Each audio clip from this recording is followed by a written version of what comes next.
Hello friends welcome to Raut kitchen. तो चलते आज बनवा मक्का तरकारी।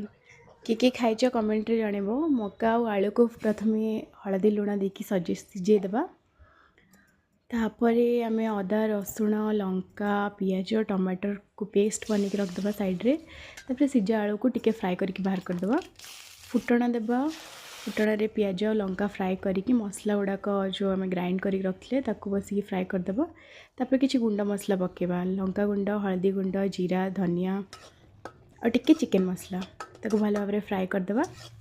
देखो मसलाटा केते बढ़िया भाव में फ्राई जाइए। तो अल्प टिके लुण पकेबा टेस्ट अनुसार। तापर मक्का गुड़ाक मक्का सिझा गुड़ाक पकईकी टिके घोड़े घोड़ेकिना ताकू भल भाव में भाजदेवा।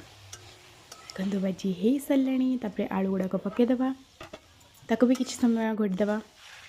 तापर आम गरम पानी करके रखिथे से पकईदेवा। तो तेल गुड़ाक देखते ऊपर को आसी सारी माने आमर तरकारी ऑलमोस्ट हो सारी।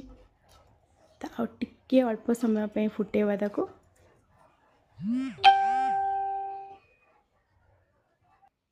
देखो रेडी हो गला आमर मक्का तरकारी। किए खाइच कमेंट्रे निश्चय जनइब। आ थरे घरे निश्चय ट्राए करिबो।